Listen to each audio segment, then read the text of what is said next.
Anyway, so we're here to talk about. I'm assuming this is going to go up on the day of the Oscars because I got a couple more to go through. Anyway, this is the Snubs discussion. This isn't any particular category, but we're going to talk about what we feel like got shafted this year. It's the one we feel the most passionate about, typically. And the thing is that it's like such a wide variety of things to talk about. And I caught myself before I screwed up. So we haven't talked about it in a week. So. Oh, yeah. Yeah. Fresh on our, Yeah, good. It's not too fresh on our minds that we forgot what we talked about and what we didn't. So, we are going to talk about, do we want to do it by film or like by particular category or what we think shouldn't be there or what? That's what stuck out to us the most, I think. Well, I think the big elephant in the room is Selma. Yeah. Which, I mean, if I might say, Selma, a great film, great performances, great direction by Ava DuVernay, great cinematography, the supporting cast is quality, and I would chalk it up to bad timing. I feel like that it came out on Christmas Day, and they didn't quite know how to. Obviously, it doesn't have the marketing capability that stuff like the Weinstein Company's films do. But I feel like they were trying to market it as a potential Oscar film and a Black History Month film, so they kind of had it in between, and so it just didn't get the right push. But that's just me. I don't know if you feel differently. I think it's a mix of timing for sure. I do think timing and money came into play a little bit, but because of, some anonymous voters' comments, I think we can also chalk it up to the race thing. The bigger elephant in the room, so to speak. Right. I think it's been quoted as somebody said, we awarded 12 years a slave last year, so, we've met our quota. Yeah. You got your white guilt people. award. That's their perspective. It was the most, I think that is definitely part of it, because American Sniper also came out on Christmas Day. So, like Into the Woods came out on Christmas Day. Meryl Streep was nominated. That's a really interesting thing, though, that you mentioned that Selma and American Sniper came out on the exact same day, because I was watching the numbers and Selma was playing everywhere. Selma was one of the last ones that I watched because it was the easiest to go see. And all of a sudden, here comes American Sniper with 90 million earnings, and Selma's making 8 million at like number 8 for like 2 weekends in a row. And I mean, obviously, I don't know if it's documented on video, but we talked about how, audience buzz doesn't matter, but it's one of those things where it was underseen. Yeah, no, I just think the marketing was botched for it. I mean, I don't think Paramount marketed the right way.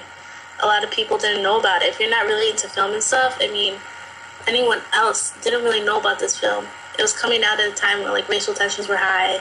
And, like, it just wasn't like segued well into what was going on. And that's Paramount's fault. I think that also might be part of why it got snubbed, is because Ava DuVernay has been, like, absurdly vocal, like, amazingly vocal on Twitter about the naysayers and about certain prejudices. Like, when that Lyndon B. Johnson controversy came out, she, like, shut it down. And didn't they wear Ferguson-related shirts? Or no, they wore shirts to... they wore the I Can't Breathe. Yeah, the I Can't Breathe shirts to the premiere. So I think maybe them being so vocal, which I celebrate and I think it's amazing, could have been, made Paramount be like, how do we market this in a way that gets as many viewers, that gets middle America to go and see the movie? So I do think it is this kind of bizarre combo of marketing and the nature of the film that was its downfall. Because again, how many people outside of film fans knew about Whiplash? It's true. Yeah, no one. It's a weird combo of things, I think, this year. And right. It's sad. Because Ava DuVernay was the one person who directed a biopic this year with any kind of stylistic flair to it that seemed like she was enjoying shooting it and not just shooting it by the numbers to tell the story of the person. Right. I know that was your big one, right, Gaby DuVernay? Yeah, Ava DuVernay. I mean, and I think also the fact that it's a lot more patriotic than American Sniper. It is in a sense, yeah, for sure. Way. About the collective. Like yeah, it's about our rights as humans, as Americans, and stuff like that. And it's just that the poster doesn't have an American flag in the back to scream at people that it's patriotic. True. You know? Yeah. And then the other thing is that, it's like, people love Clint Eastwood, and the Academy is in love with Bradley Cooper. He's been nominated twice in the last couple of years. So that's also, there's that. This was his third. Yeah, exactly. So the Academy obviously loves him. So I'm wondering if, oh, right. I recently finally saw, I didn't last week, but over this past weekend, I finally saw Gone Girl. And that's okay, no, Gaby, do you feel like that Gone Girl was snubbed at all? Yeah, Gillian Flynn should have got a nomination for a script. I agree. And David Fincher deserved it more than Morton Tilt, whatever that guy's name is. And I mean, do you think more than Ava DuVernay though? More deserving. Not directing. No. I mean, I'm the biggest Fincher fan. But I mean, yeah, Ava DuVernay did a better job. I mean, Fincher always does an amazing job, but I guess if you compare it to his past work, it's nothing. It's not any better than it was before. It's nothing that we haven't you know what I mean? Before. Yeah. Yeah, exactly. I mean, it's amazing. He's like an incredible filmmaker, and I love him. But I think we briefly mentioned last week when we tried recording this before. We mentioned his direction nomination for The Social Network. He was nominated for directing The Social Network, and the guy who won the King's Speech totally stole that one. Tom Hooper totally nabbed that one from him. Sad year. Yeah. I actually really did cry. I was upset. Oh yeah, I think I was like. Well, I think you and I, we were in a group in the same room. We were like, what? Yeah, we were. What? It's like, come on. I knew it was going to happen because he won, Tom Hooper won all the Guild Awards leading up to it. Like, the last award Fincher won was for the Golden Globes, which don't matter. So it was like after that was like a downhill for The Social Network. And I also Lucy thought and I. Eisenberg should have won that year. So Who should have won that year? I think Jesse Eisenberg should have. That was the year of that was Paul. So great, you can play a guy with a. Did Jeffrey Rush win? I'm sorry, this is way off, but I can't. For Best Supporting? I don't remember. I think so. I think he did. He should have. I'm forgetting who else was even nominated that year. It's so bizarre. Oh no, wait, or was it Christian Bale? Was that the Yes, for year? The Fighter. That was the Fighter year. Yeah, Melissa Leo won the other one. So interesting. Was there a David O. Russell film this year? Did he get snubbed, or did he just not make a movie this year? He just didn't make a movie this year. I was joking about him being snubbed. I'd be really happy if he was snubbed forever. So can I from Hollywood? So can I just say, I feel like that the other massive snub this year is absolutely Nightcrawler.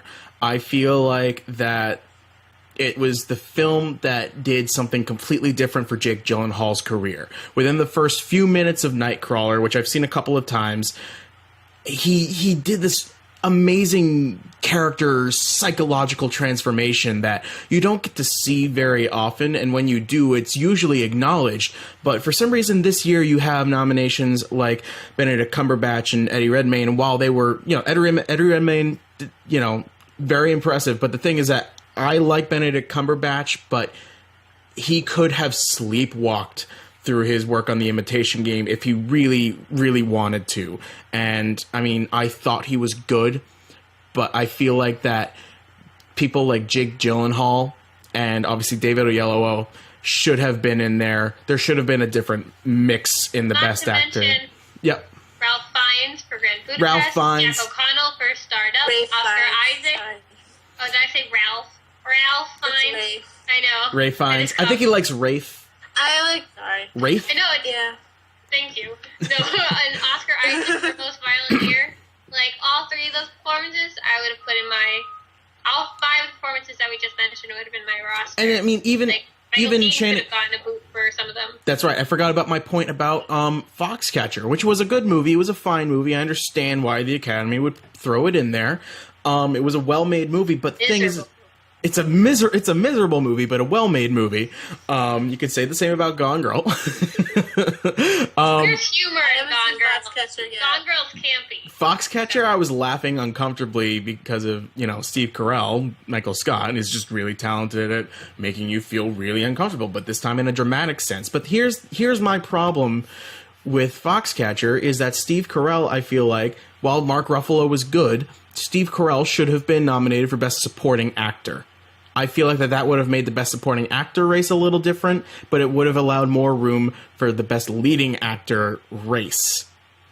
Yeah, but no, that is true. I just like where does that qualify? Where does that qualify for Best Leading Actor? Is it because the top billing? The thing is that Channing Tatum he's getting to a point where he absolutely should be acknowledged by the Academy, and I think it's silly that he was ignored for Foxcatcher, even though there were all these great other performances that got snubbed also. It's just weird in the way that film particularly played out.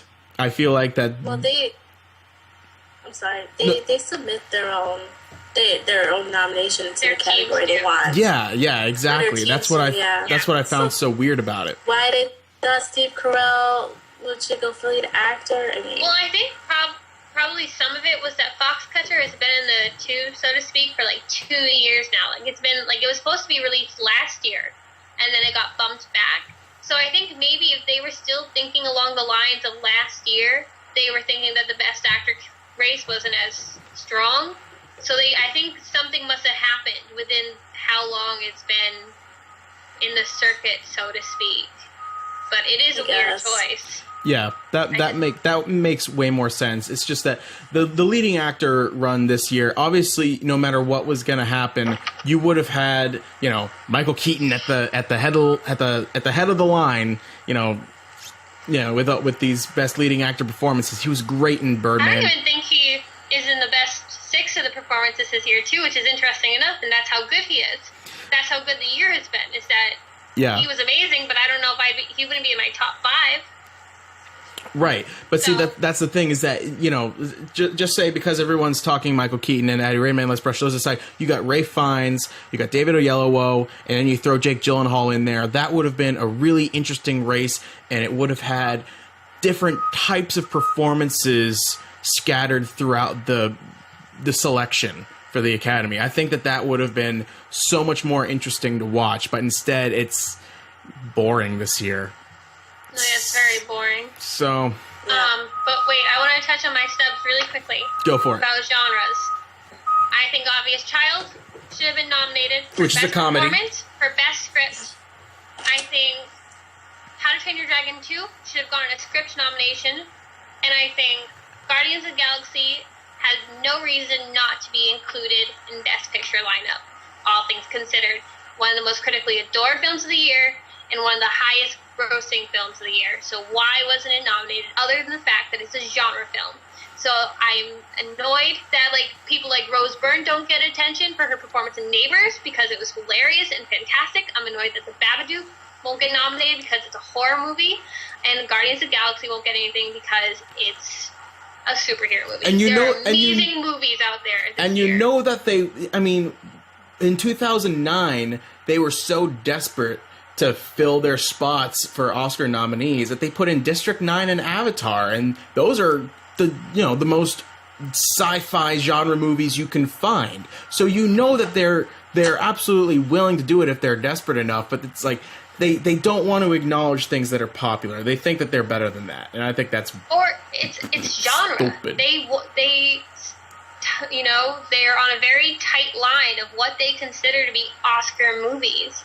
And it's frustrating because, again, if you look at this lineup of movies this year, you kind of think, oh, it wasn't that strong. It's interesting, but it's not that strong. But if you look at it as, filmmaking as a whole in 2014, it's incredible what was done. You just have to look for it. And I think that's what people forget to do, not just the Academy. And I just think, include more. But that's all. I wanted to add my end tag. No, there. definitely. So I think that's what we got for Snubs. Assuming that we are putting this video up on the day of the Oscars, I want to say thank you for watching these TYF Oscar panel videos. Be sure to join us this evening in our TYF Oscar hashtag Twitter party. There we go. On Gabby's iPad, she's designing it right now.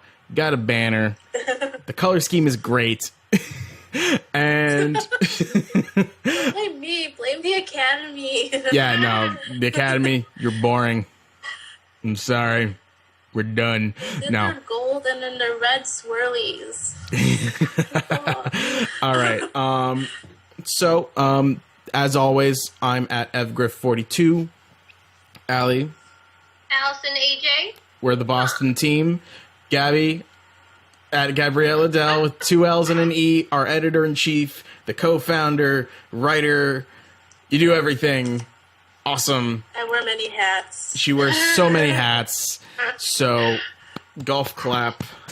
And, you know, if you're watching this, feedback is always appreciated. Feel free to like and subscribe and do the comments. You can follow like these trucks. Interact. You can follow us on the internet. You can subscribe to the playlists. You can find us on @TYF Official on Twitter. That's where we're going to be doing our official Oscar party. And Yeah. you're all beautiful people. Beautiful human beings. We'll get through the robot apocalypse together. Sponsored by McDonald's. All right. I'm going to go. Heaven's had a long day. I have had a really long day. But the recording is recording. So we're good. Okay, guys. I will Alright, have well, my- I'm gonna head out. Okay. Because- I'm going to make a sandwich. Bye, guys. See Bye, ya. guys. Okay.